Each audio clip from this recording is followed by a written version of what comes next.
Hello, welcome. You have found your way to lecture 2 of week 2 at OnCourse Equine Nutrition's fall webinar series. Hopefully you enjoyed lecture number 1, which was all about reading the feeding directions and how powerful this tool is for making really good feed and supplement decisions. But we're going to backtrack and talk about one of my other very uh, favorite topics to talk about, and that is forage. I think the reason that I enjoy talking about forage so much is because, for the most part, horse owners don't talk about forage, which can be extremely frustrating. I see my horse friends stress out a lot and ask a lot of questions about what feed and supplements to feed. And they spend a lot of time, energy, and money focusing on these feeds and supplements. But really, the most powerful tool you can give your horses nutritionally is a really good, appropriate forage. So I titled this presentation "Stop Guessing," okay, which is about understanding something about your horse's primary forage, whether it be hay or pasture, and start gloating. Okay, we're going to be talking about the forage first factor. And I certainly spend a lot of my own time and energy stressing out and worrying about my horse's primary forage. I'm lucky enough this day and age to have a good, high quality pasture for them. So that is certainly their primary forage in spring, especially summer, and a little bit in the fall. But I also make very smart decisions about what forages I purchase as well. I like having variety when it comes to forages, so I can kind of mix and match. But we're going to be talking a lot about forage quality. Like, what does that mean to have a high quality forage? And I think there's actually 2 different definitions of forage quality that we're going to talk about near the end. And yes, this slide is a little bit of gloating. I apologize, but I'm just so proud of my 2 mares that I'm riding right now. The one on the left is Stella. I mentioned her and I are competing at the preliminary level of eventing, and I'm quite proud that she still has dapples in her chestnut coat late into the summer. And a lot of that is because she's on high quality pasture, and I fortify that pasture or complement it with very little feed. She's a generally easy keeper, so I really don't have to feed her a lot of feeds and supplements. Right now, she has a base feed and 2 supplements. But the horse on the right is my 4-year-old Libby, and she has really grown a lot in the last year, developed a lot of sound bone and muscle based on forage first decisions, and then complementing that high quality forage with just 1 or 2 products. When I look at Stella's diet and actually calculated the percentage of forage, feed, and supplements, this is what I got. About 88% of Stella's diet, even during competition season right now, is forage. Okay, that's the vast majority of it. 4 out of 5 pounds of her feed is hay or pasture. And then I come in with a ration balancer and performance feed. You now know what these feed categories are. And then it makes up about 11% of her diet, with just a little joint supplement making the last 1%. And I show you this pie graph because if your horse's forage, most likely this is your scenario as well, the forage is the bulk of your horse's diet. So why are we guessing about it?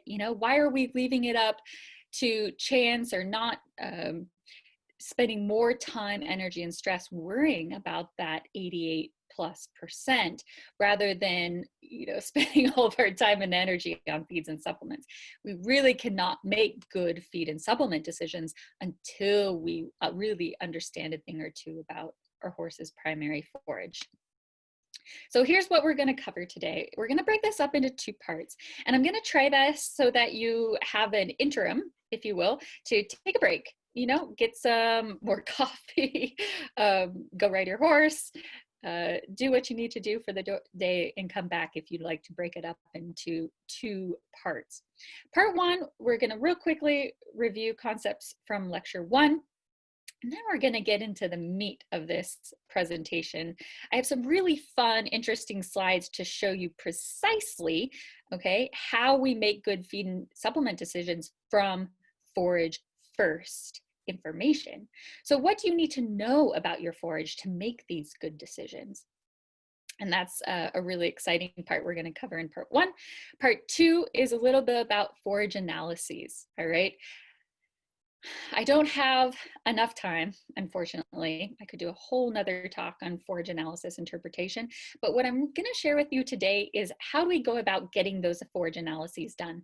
Chances are, okay, if you're like most of the horse population, you have never had a forage analysis done on your hay or pasture. So I'm going to tell you and give you some ideas of how to get that done, what resources you have in your back pocket, how to do it as simply and cost effective as possible. And then we're going to round out about talking about this hay quality question that I mentioned earlier and prioritizing your hay and forage needs. So let's get started with my next gold nugget. All right. Here is probably the second most frequent quote that I give horse owners. And I believe in this very, very passionately. Never, ever take any nutrition advice from anyone who doesn't ask you about your horse's primary forage first. And oh my gosh, this just drives me crazy online. You know, people are asking, they say, here's my horse. What kind of feed and supplements should I feed it? And nobody out of the 200 comments presented, you know, through social media, out of those 200 comments, nobody is asking what kind of hay or pasture this horse is getting. And that is the most important question, okay, to understanding what feed, what supplements are actually going to complement that forage and create some results. All right, this is the basis of the forage first factor. Quick housekeeping. As you should already know, you can submit questions to me about this presentation via email oncourseequinenutrition@gmail.com. All right. If you don't have a question, send me a note. I'd love to hear from you. How you're enjoying the lectures, not enjoying the lectures. Tell me something about you and your horse and the region that you're at. I'll just say this one more time. It's really important to me that you understand that I do not receive any compensation from products mentioned in this presentation. I use a lot of feed and supplement and forage analyses, real world examples to make my points clear and practical and very useful, but I will never take any compensation for companies for advertising. With that being said, let's review the most important part of lecture number 1, these feed categories, okay, that are aligned along a feeding spectrum. Remember, this line with the 2 arrows going across the page is the amount of feed that these products are designed to be fed at. Okay, we've got the 4 columns in the middle, the 4 blue ones, which are the fortified 4, right? Vitamin trace minerals, ration balancers, performance feeds, and complete feeds. We gave a lot of examples in lecture 1 of these products and compared them to the unfortified commodities, meaning they don't have vitamins and minerals balanced with them, and then single function or functional supplements, okay, like joint supplements, calming supplements, electrolytes, etc. We mentioned at the end of lecture 1 that a big difference between the fortified 4 and functional supplements is regulation, all right? The fortified 4 are products that are regulated by many governmental bodies and third-party agencies. So, for example, the performance and ration balancer feeds that I feed are not only regulated by the FDA, but AAFCO, American Association of Feed Control Officials. You should have seen in your inbox their labeling guidelines if you'd like to peruse that document. And then a member of every state's Department of Agriculture will go around and actually sample these regulated products to make sure they have what the guaranteed analysis says they have. So I think that's really important for horse owners to understand that there's a credible amount of quality insurance in the fortified 4 and unfortified commodities, but sadly, regulation is just not keeping up with the plethora of supplements out there. So before choosing a supplement from that functional supplement column, you need to be really sure that you trust the company, trust its quality, and its how it regulates itself, okay? Because things happen all the time. So the big question that we're going to be trying to answer today is, how do we choose? How do we know which of these feed categories is appropriate for our horse or horses? And the only way we can answer that question is to know something, anything about our horse's primary forage, right? So now that leads us to part one, the forage first principle. And you saw this at the end of lecture number 1, all right? My equine nutrition analogy that I stole from a health coaching website. When I saw these jars and the rocks, pebble sand analogy, I just immediately thought about formulating a horse's diet, starting with the big rocks, which represents our forage, a horse's hay or pasture. Then we fill in some of those gaps with our fortified four, okay, some sort of feed product.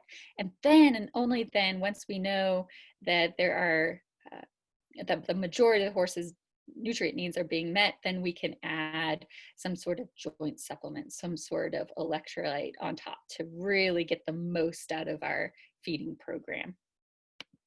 Unfortunately, this is what I see all too often is most horse owners just throwing a lot of supplements into their horse's diet every day, hoping something will work, something will stick. And that you really are just using a feed product, let's say senior feed, as a medium, just a way to get all the supplements to stick together. They water it down, mix it up, and use that feed as a way to get the supplements into the horse. And then the forage, especially when we're boarding horses and don't have a lot of control of the forage, it's an afterthought. It's the big pebbles that we throw in at the end. And unfortunately, this creates a massive amount of inefficiency and extra cost, okay, for you and our horse friends. So forages. You have a lot of options out there, and that's especially true where I've lived and worked in the Pacific Northwest. We have a lot of different forage species and cuttings and whatnot to choose from. This may or may not be the case in your region of the country, in your local area, but what I'd like to offer to you or suggest is that every forage type, species, cutting, etc. in your area is a unique tool in your toolbox, okay? And I say this because I often hear, okay, and see horse owners creating a lot of bias. They have a lot of personal bias about forages. For example, alfalfa. Most people have a very passionate opinion about whether alfalfa is good or bad. A lot of people have opinions, very good connotations about Timothy, all right? And what I'd like everybody to do is basically bring all those different forage sources on the same level playing field and think of them all as tools in your toolbox. And the reason I say this is because, if you have or see enough horses doing enough different disciplines, enough ages at enough locations in the country, you're going to need or utilize every one of these forage species. They all have their place and their time, all right? So again, wash away some of the bias you might have about different forages and consider there might, there might be a scenario someday in your future where one of these forages you've never used before is appropriate for your horse, all right? Just like all of us, we have a favorite tool in our toolbox. I certainly love using alfalfa hay and teff hay. They're the tools I use more often than others, but I'm going to consider all of these forages as useful for my clients. And the reason is forages are incredibly powerful tools for helping treat and prevent all sorts of syndromes, diseases, and problems with our horses. A really good example is diarrhea. You know, it's a really frustrating problem to solve. Diarrhea can be very persistent for unknown reasons in many of our horses. You know, one of my most dreaded calls is when somebody calls and they have a gray or paint horse who just has constant diarrhea, you know, and they're showing these horses and trying to bathe them regularly to keep them clean, and it's difficult. Okay, but there really are no supplements on the market that are going to magically make diarrhea go away. We start with our forage first factors. Okay, we consider the range of forages out there. For example, we might want to go from a lower fiber forage to a higher fiber forage, and I find that often clears up many cases of diarrhea. And we work on that first before we try to add any sort of unique feed or supplement. Weight gain or loss is most often affected primarily by forage first. Okay, again, thinking about that pie graph, if your horse is eating 88, 90 plus percent forage first, we can imagine small changes in caloric density of that forage is going to make a really big difference in our horse's body condition. We certainly start with forage first decisions when considering metabolic horses or other horses that are sensitive to sugar and starch in their diet. This is becoming a much bigger problem and more commonly recognized that horses have these sugar starch sensitivities for a variety of reasons. And in working with my clients, we start first, we stress out the most about what these horses are eating forage wise. Gastric ulcer prevention is another problem that can be managed with forage first decisions. All right, horses, unlike us, continuously pump HCl into their stomach for digestion, and that can be problematic. You know, if horses go without feed for long periods of time, that can cause some ulceration. So we have management practices like slow feeding hay nets, actually lowering the quality of the forage so we can increase the total volume we feed. And these sorts of forage first practices can help prevent and even treat gastric ulcers. And there's lots of other diseases and syndromes and problems out there. There's really not one that we wouldn't want to consider forage first decisions first, okay? So what do we need to know about your forage? All right, as I mentioned before, there is only one reason to feed anything other than hay or pasture. Right? I have people ask me all the time, you know, why do we even need to feed feeds and supplements? Well, there are good reasons, and I'm going to share 4 of them with you. Right? Most forages, and this is the case no matter where you live in the United States, most forages lack the ideal amount of trace minerals. Okay, selenium, zinc, and copper are really good examples. So one of the most common reasons to feed your horse anything other than hay or pasture is to supply vitamins and minerals that maybe are not present when that hay is cut or can even degrade over time as that hay is baled and stored in your barn. All right. The second most common reason to feed your horse anything other than forage is calories.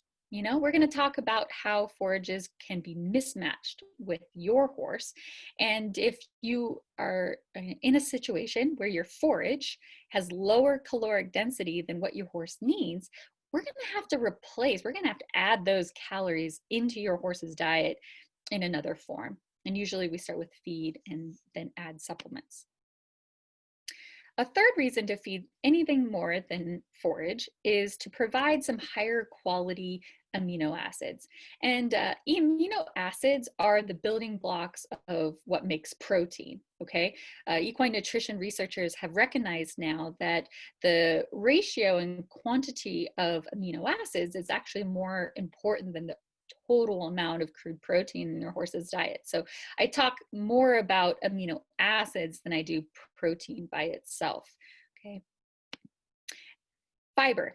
Fiber is the least common reason to add or feed your horse something other than hay or forage, but we're going to give some special cases at the end where you might have to replace your horse's hay or pasture in part or wholly, okay, with some sort of feed and supplement. So we'll talk about that using several different forage analyses. Okay, so here's the really cool part. I hope you guys enjoy this and tracking with me here. We're going to explore these 4 different reasons for feeding more than hay or pasture. We're going to use different species of forage, okay, to show you how those forages, okay, compare to your horse's requirements for specific nutrients. Namely, we're going to look at energy, protein, calcium, and 2 different trace minerals, zinc and copper. So let's start with alfalfa. All right, I have a forage analysis here from alfalfa. Don't worry about understanding this forage analyses. I'm going to pull out the most important parts from this forage analyses that we need to look at, starting with crude protein. Alfalfa on average has higher amounts of protein than your average grass hay. So this 21.4% crude protein is, though normal for good quality alfalfa hay, is much higher than your average grass, such as Timothy or orchard grass hay. Okay, but very normal for alfalfa. We're looking at 21.4% crude protein. On average, alfalfa tends to be higher in energy than your average grass hay as well. So we have 1.11 megacalories per pound of this alfalfa hay, normal, all right? Calcium is also relatively high in alfalfa compared to most grass hays. 1.19% calcium from this forage analyses is again normal for alfalfa hay. Copper and zinc, all right, are measured in parts per million, also known as milligrams per kilogram. From this analysis, we see that the copper is 9, the zinc is 26. Are these numbers low or high? We only can answer that question by understanding our horse's standard nutrient requirement.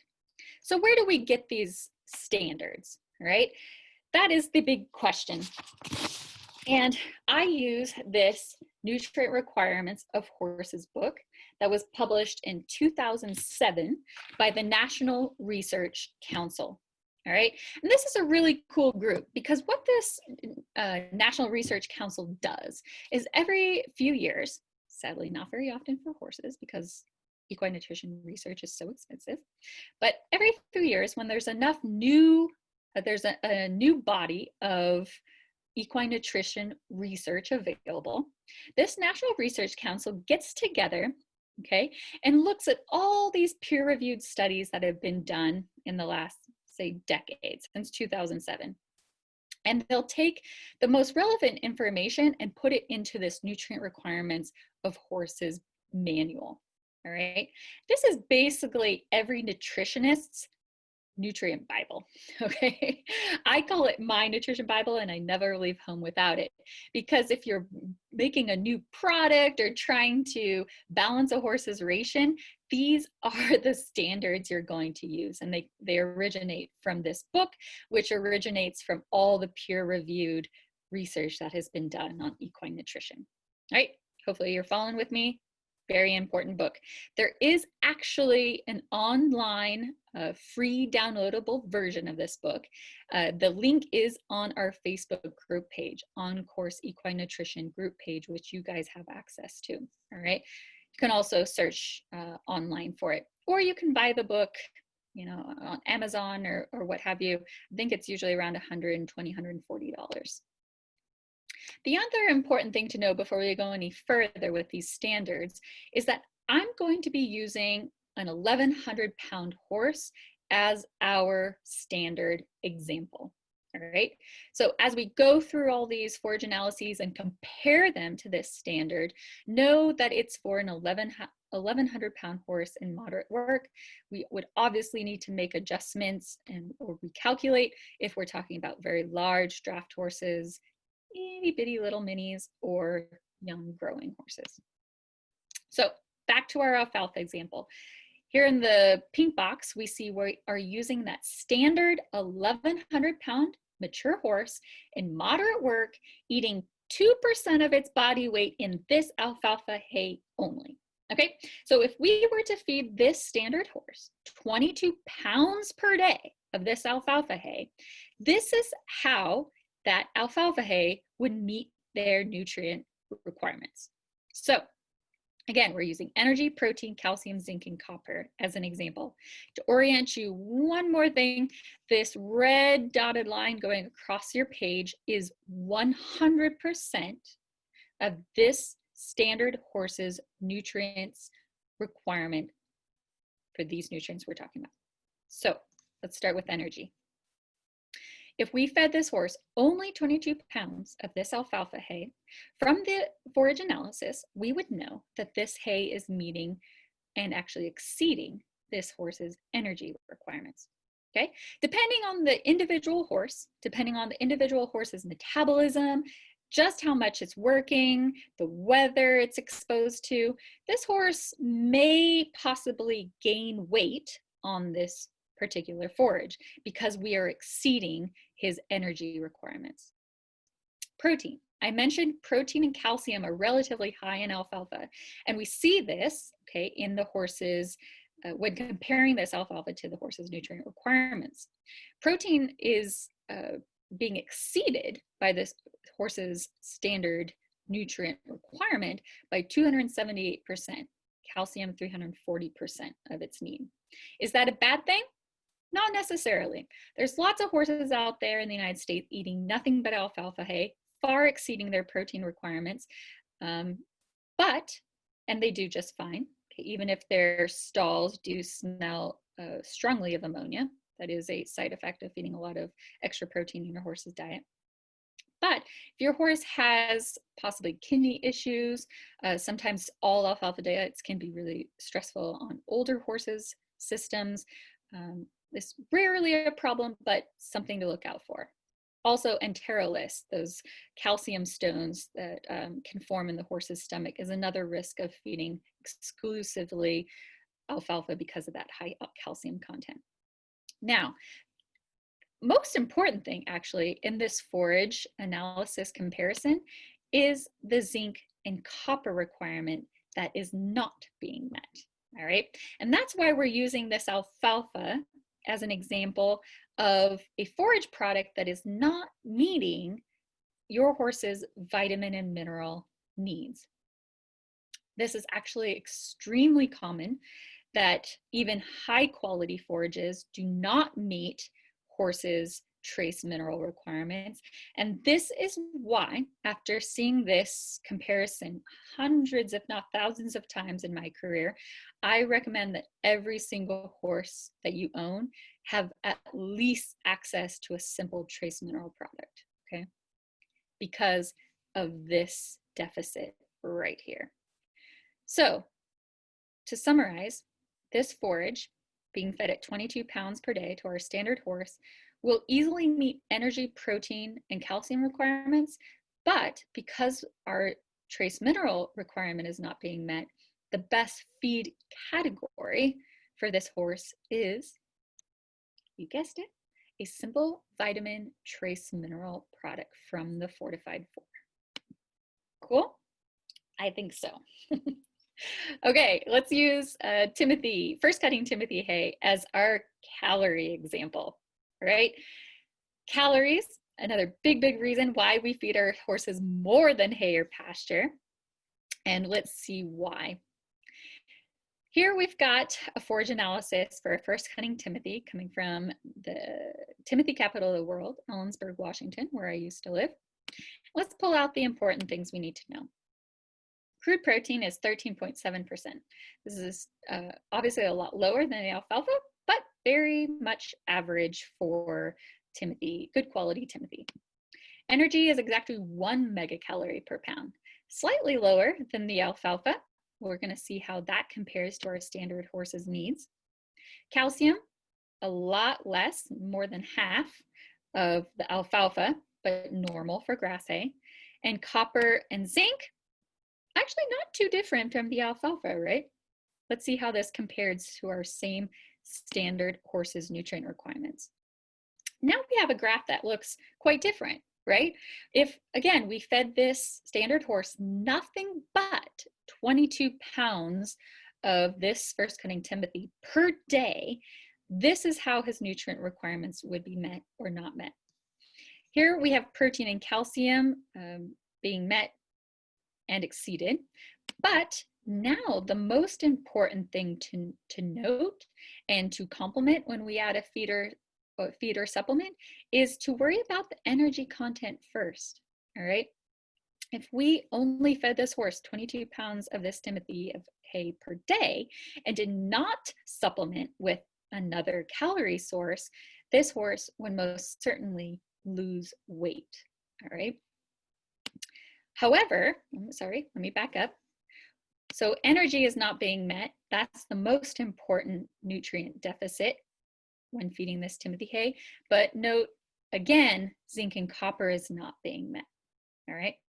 So now, thinking about which feed categories are most appropriate for this horse eating this hay, we know we have to add some energy in there as well as some fortification, all right, and some sort of feed or supplement. Certainly the most effective way to do that would be to feed this horse a performance feed, right? A performance feed is going to have all the nutrients we need to bring these bars up and over 100% of a requirement, right? You could feed some sort of energy source like rice bran, for example, and then come in with an additional supplement, okay, a vitamin mineral supplement, but I would argue that would be a lot more expensive and more complex, right? More mixing. I love doing things in one product whenever possible. So I would certainly be looking for a well-fortified, high-energy performance feed. Next example, let's talk about protein. All right. I used to not talk a lot about protein. And over the years, I've seen how horses benefit from really good, high quality protein sources. More and more, I've been looking into the amino acid fortification in your horse's diet and making sure that is robust for optimal growth, performance, reproduction, etc. And unfortunately, where protein it becomes the most important is when we're feeding a traditional local grass hay. And I think wherever you are in the United States, you probably understand what I mean by a local grass hay. In the Pacific Northwest, we know local grass hay typically, not always, but typically means slightly lower quality and certainly lower protein. So whenever a client says, hey, I'm feeding local grass hay, in my brain, all the protein bells are going off. And I'm going to show you an example of this. A lot lower crude protein than the timothy, right? 7.4%. Energy, just slightly lower than the timothy at 0.99 megacalories per pound. We'll see how that plays out. Calcium is actually a little higher than the timothy, but again, very average for grass hay. Copper and zinc, whew, dismal, very dismal.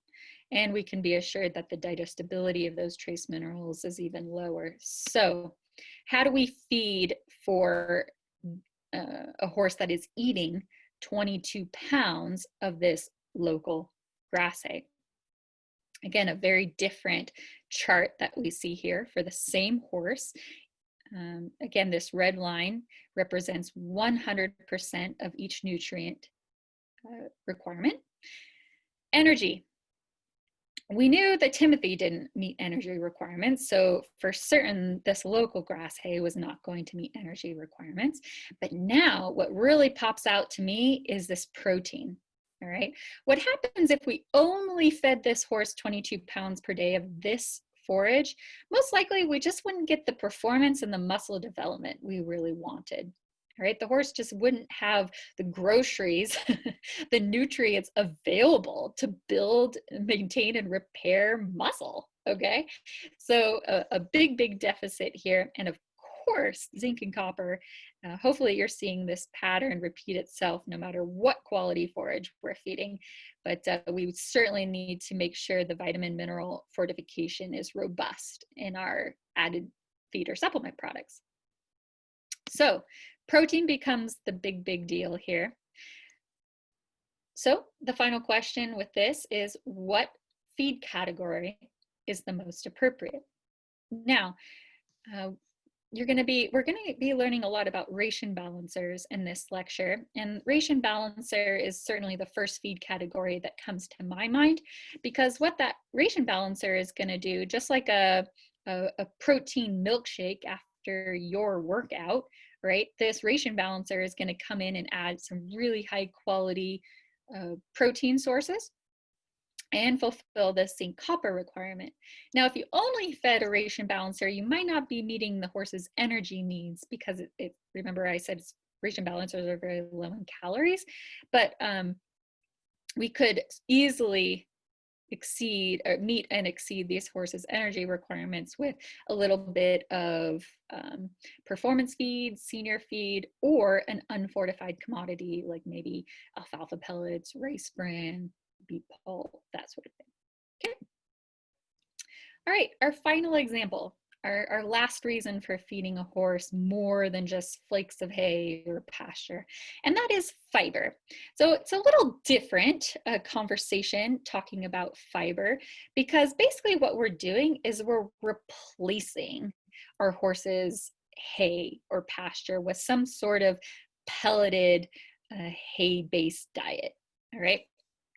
And there are many, many reasons why you might need to do this, right? If you have horses long enough, you will certainly need a pelleted feed diet at some point.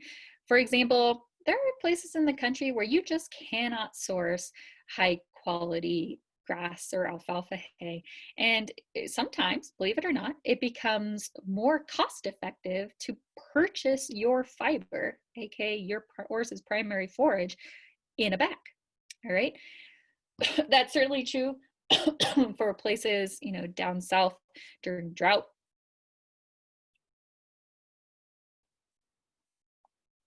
Excuse me. The other obvious reason to feed a pelleted fiber source is poor dentition.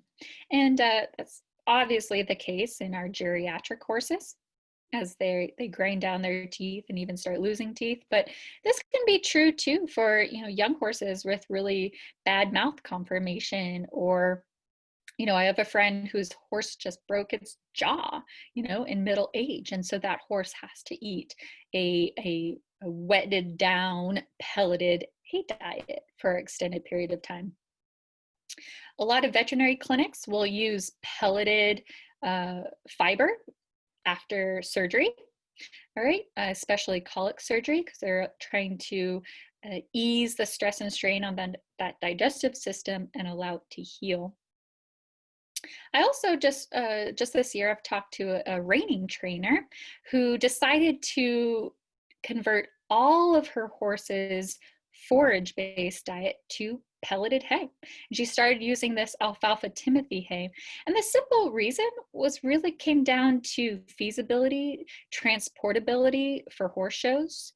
She found it really difficult to find consistent, high quality hay wherever she went for competitions. So she decided to start carrying all that along with her. And it's certainly easier and cleaner and more efficient to carry it in a bag. So that's a perfectly reasonable decision. There is, of course, more management, okay, that is necessary when feeding show or any sort of horse a fully pelleted diet, but it is doable, and lots of people do it around the country. Some people have storage limitations and different environmental factors that make a pelleted hay diet reasonable.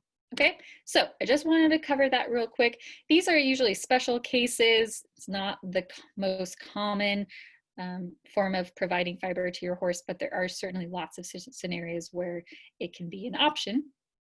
All right, and here's what this alfalfa Timothy will do for your horse if it is replacing hay or pasture. If you fed your horse 22 pounds per day, excuse me, this standard horse, 22 pounds of this pelleted diet per day, it's going to look pretty similar to the alfalfa and Timothy ones we looked at previously, right? Energy is not being met, proteins exceeded, calcium is very highly exceeded, but as usual, zinc and copper are not being met. So if we had to feed this alfalfa Timothy pelleted diet, we do need to come in and fortify or complement it with additional products, right? We certainly need a vitamin mineral supplement, and we need some sort of additional energy. Or, of course, we could just feed more of this alfalfa Timothy diet. But I wanted to keep things relatively consistent, so to show you how we build, feed, and supplement on top of the forages that we know something about. All right, last example, just to drive home this fiber replacement idea. Senior feeds are by far the most common fiber forage replacer for horses. Okay, and I've chosen a new example here for you, one we haven't looked at before, Safe Choice Senior. All right, pulled their tag off of the internet and compared it to the same standard horse we've been using this whole time. Now, by reading the feeding directions, I knew that the nutritionist designed this feed to be fed at 16.6 pounds per day for this 1,100-pound horse in moderate work, right? And this is why when we do these calculations and compare it to this horse's requirement, we see why the nutritionist says 16.6 pounds per day, because at that amount, the senior feed is exactly meeting this, the nutrient requirements of this horse, right?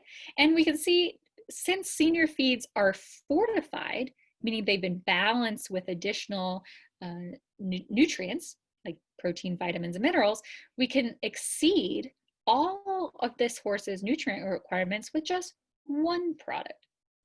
All right, and this is why this chart right here perfectly illustrates why I recommend that when you have a horse in this scenario, let's say an older horse that needs forage in a pelleted form, to optimize a senior feed first.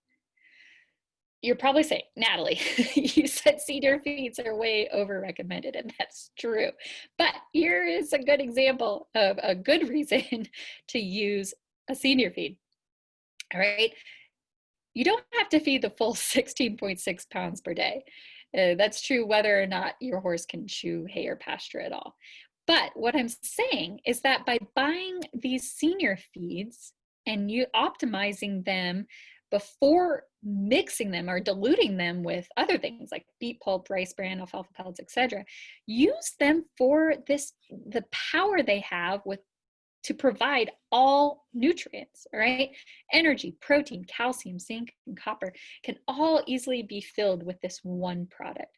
So stop diluting your senior feeds with rice bran, alfalfa pellets, or beet pulp, and get more effective, more efficient, save some time and money by optimizing a senior feed first. Okay, so this is the end of part one, and like I promised, we're going to be taking a short pause and starting up in part two. So if you need, take a break. Otherwise, we'll keep on charging on.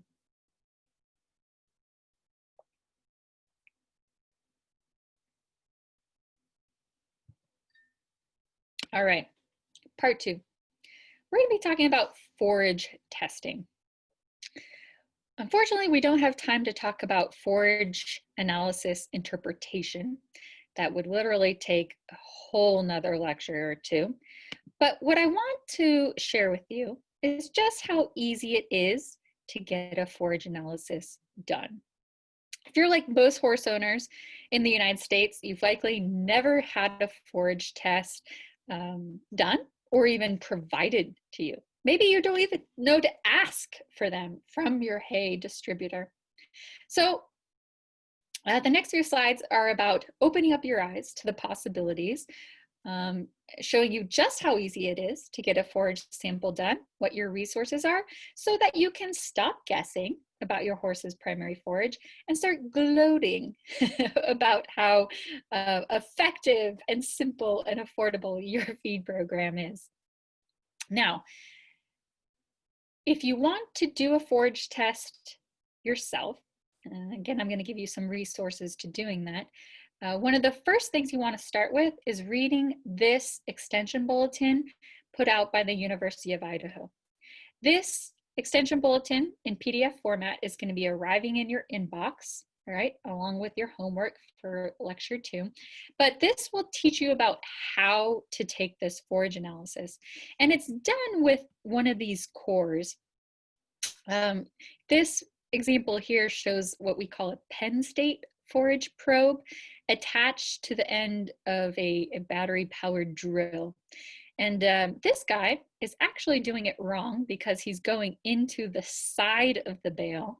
Okay, they should have used this picture specifically to show you that he's doing it wrong.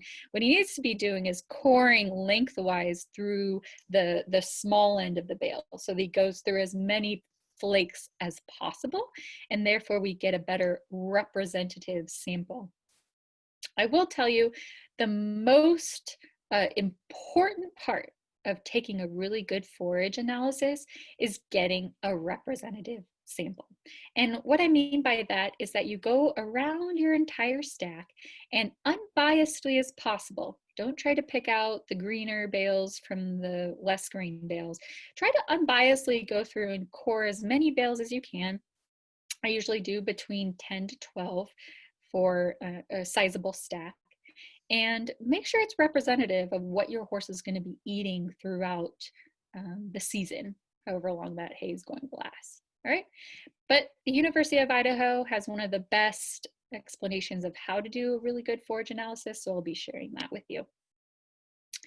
Your local land-grant university's extension agent is one of the very best resources you have for getting a forage analysis done. And I advise that you start here if you have never had a forage analysis done before and would like to get one. All right, your tax dollars are already paying for this service, but sadly, a lot of people don't know they exist. But every state, okay, has a land grant based university. In Montana, it's Montana State University. Okay, so with a simple Google search, I was able to find MSU's Missoula County Extension Agency. All right, I have yet to find an extension agency that does not have a forage probe for you to borrow for free. All right, I know my county extension office has a forage probe. When I moved to Missoula, Montana recently, I actually contacted them and borrowed a soil probe because I wanted to know just how much fertilizer to put on my pastures. So I borrowed a forage probe for free and delivered it back to them a few days later at no charge, and it was wonderful. All right, so start here. Contact your local county extension agency, ask them if they have a forage probe of any kind. Sometimes it's the ones you attach to a drill. Sometimes, unfortunately, it's the hand crank ones. Sorry, it's a little bit more work, but more than likely they will have one for you. Sometimes they'll even have an extension agent that will come out and do it for you, right? Now, okay, now that we've taken the representative sample with one of these hay cores, now we have to package it up and send it off to a laboratory. All right, there are two major laboratories that I use, namely Dairy One, okay, which has Equi-Analytical. It's the equine division of Dairy One. And then I also use Ag Health Labs in Washington State because they really understand how to do carbohydrate testings. But if you want to use a more local forage lab, or let's say you've already been working with a forage lab and want to know how they rate, okay, how good a job they do at analyzing your sample, you can go to the foragetesting.org website, which is the home of the National Forest Testing Association. There is actually a page here where you can see the grade that they gave your local laboratory. All right, and so these guys really help improve the overall quality of testing across the country and help regulate this industry. So yet another resource for you, the National Forage Testing Association. Lastly, I mentioned Ecoanalytical. They have been at the forefront of equine forage testing for a long, long time. They have some really cool resources on their website that I use often. But if you do end up getting that forage sample done and are looking for a laboratory, they make it really easy to order one of their little sample kits. All right, this arrives in the mail. I actually order these kits by the hundreds because I do so many forage analyses. I just keep packets of them handy with me in my truck at all times. But you can request one of these mailers with the whole kit. Okay, package everything up. There's instructions on the website here. Super easy. All right. So forage analysis gets sent off. About a week later, you get the results back, okay? And unfortunately, we don't have enough time in tonight's presentation to cover all the interpretation necessary from these forage analyses, but as an on-course equine nutrition participant, I will look at any forage analysis you get done and help you interpret it for any years in the future. Okay, and I do that as a free service to all of my webinar participants because I really, really, really want to encourage you to go out, get a forage analysis done, realize it's not that hard, and I will help you interpret the results and help you figure out from those results what sorts of feed and supplements are optimal for your horse. All right, so that is my offer. In general, though, okay, to summarize very quickly, alfalfa hay tends to be lower in non-structural carbohydrates compared to any sort of grass hay. That is a national average, all right? Typically high in energy, we talked about that, and very high in protein comparatively to grass hay. Now, this grass mix information came from Ecoanalytical's huge sample size. So that is very representative of grass hays across the United States. On average, we see about 13% in non-structural carbohydrates. And we're going to talk a lot more about those in lecture 3. Okay, but lower in energy compared to alfalfa hay, and quite a bit lower in protein. The grass hays across the United States from every which neighbor's field averages about 11% crude protein. Teff hay is something that I spent my grad student time studying. I have been obsessed with teff hay for years and years and years. It's a very unique grass hay originating from Eastern Africa. And it's what we call a warm season grass. And these warm season grasses metabolize carbohydrates differently than legumes, such as alfalfa, and other grass hays like timothy and orchard grass, fescue, rye, etc. So if you're interested at all about feeding metabolic horses with really low non-structural carbohydrate forage, contact me or go to my Low Carb Horse Hay Facebook page. I started this business many years ago trying to help teach hay growers how to grow low carb forages. And this is me and my primary advisor down here at the bottom with one of our teff plots. We studied and grew teff hay over 4 years in many different ways, trying to figure out how best and most consistently to grow it very low carb. So that is one of my specialties. I actually had a lot of fun doing that grad school research. All right, So the last part of teaching anyway in this lecture is going to talk about hay quality. Remember I mentioned at the very beginning, I like to think of hay quality in two different ways actually. Most of the time when I talk to horse owners and they say, I am feeding a good quality hay, I'm thinking to myself, are they talking about how well that forage meets their horse's nutrient requirements, or are they talking about aesthetics? And most of the time horse owners are talking about the aesthetics part of hay quality. These two hay quality factors are equally important, okay? But I'd really like you from here on out to think about these two different hay quality um, factors and keep them separate.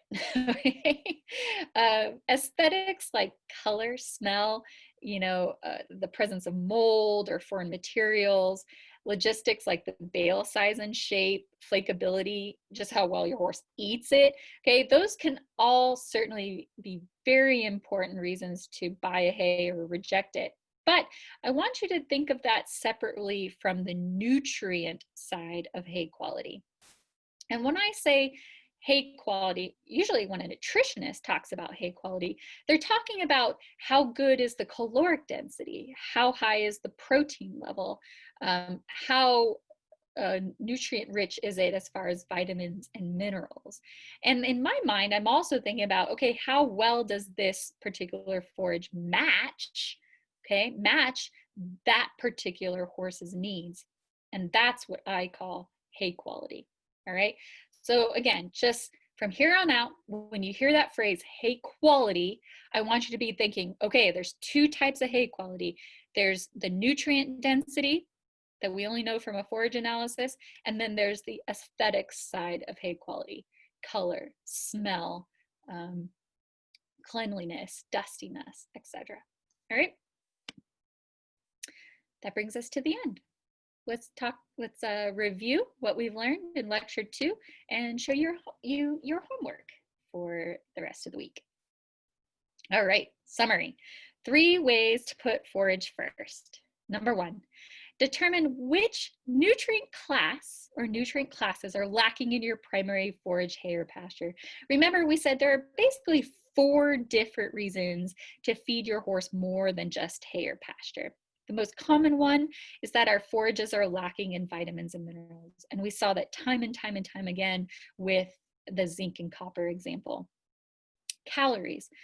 There are many reasons why the forage you have available to you might simply not be meeting your horse's caloric needs. Therefore, we need to come in and supplement that forage with a high calorie product, usually a performance feed or a senior feed. 3, protein or amino acids. Okay, even some of the highest protein forages may not have the optimal ratio of amino acids. This is a topic of increasing importance with performance horses, breeding horses, etc. It's getting studied more and more in the equine nutrition realm. But again, the quality of protein is really determined by the amino acids in that protein. So providing a good protein source for your horse, especially at upper levels of any sport, can be extremely helpful. Lastly, fiber. And we use several examples, a senior feed example and a pelleted alfalfa timothy hay example to show you how those different products can replace hay and pasture in part or wholly to provide your horse with 1 or more nutrients. So number 2, consider a forage test. I say at least every 2 years. Okay, if you have more than 1 horse, I think getting a test every 2 years is very feasible, doesn't break the bank, and really increases your knowledge, decreases your guesswork in providing a really good feed and supplement program for your horses. Know that there's a lot of resources out there for you to do these forage tests, okay? Go first to your county's extension agency, see if you can borrow a probe, see if somebody might even do it for you. You might also consider your feed representatives in your local area. I was working with a webinar participant earlier this year who used a really common brand of horse feed in her area, and she wanted to get a forage analysis done. She first went to her county extension agency, but it was the beginning of COVID and she never got a call back. And I said, why don't you contact, find out who your local feed representative is, and most of, if not all of them, carry around forage probes with them and can do the analysis for you. Sure enough, she called up her feed representative and they were there the next day and did that forage analysis for free for her. Okay. So even if you don't adhere to one brand, use those feed representatives, man. Make them work for it. That's their job. Even if you end up not using their products, it's okay. You can still glean a lot of information from what they recommend. You can be like, oh, they're recommending their brand's ration balancer or their brand's senior feed, and that's going to tell you a lot about that forage, okay, and what you need to feed. Prioritize your feeds. This has to do with understanding hay quality, okay, and knowing that you not only need all those aesthetics being met, but you should also put stress and time and energy into deciding what forage fits your horse best. And we can only truly understand that if we have a forage analysis, all right? Next week, we are going to be talking about energy balance next week. Specifically, we're going to be talking about how to give or take away calories in our horse's diet. And we're also going to talk more about these carbohydrates. Okay? For most of you, the word carbohydrates in our horse's diet probably brings up a negative connotation, as we're seeing so many of these low carb products on the market. But we're going to dig through that. And there's typically a lot of confusion about carbohydrates.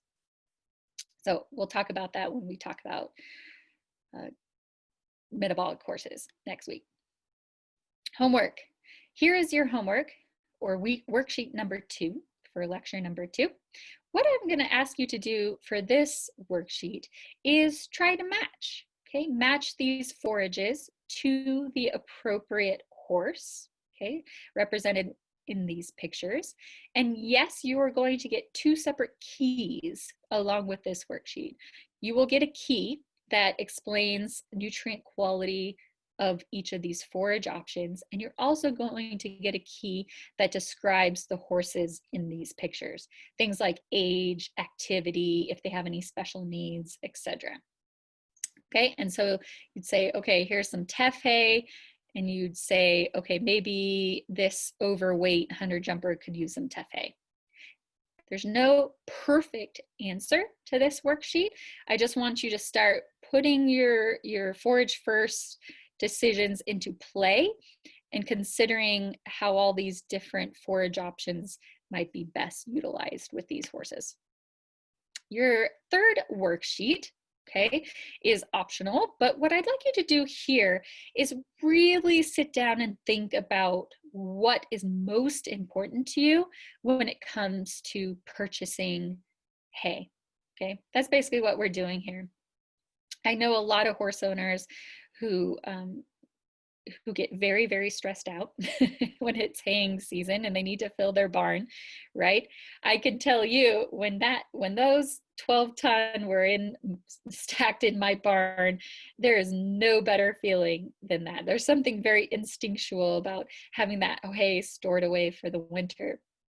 But to ease the stress during haying season, okay, if you, like me, buy a lot of hay during the summer and store it for winter, what I'd like you to do is go through this very long list of needs, wants, and desires for your hay and prioritize them, okay? I think you'll find it helpful to really sit down and think about, what's my top 10? What are the top 10 things I really can't live without when it comes to purchasing hay?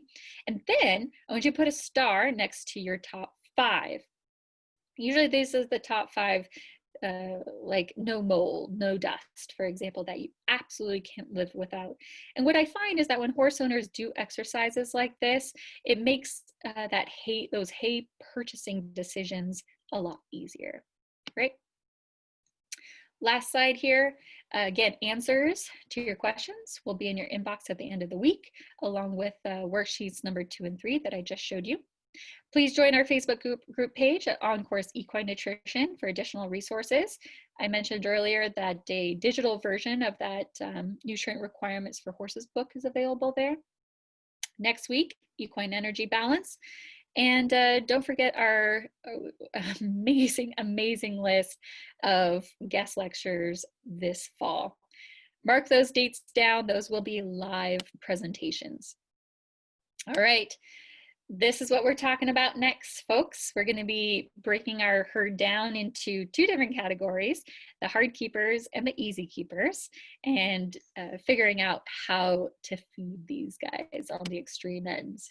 So with that, have a wonderful day, evening, morning, wherever you are, whatever time you're listening to this presentation. Thank you for sharing your time with me. Have a wonderful, wonderful, wonderful day.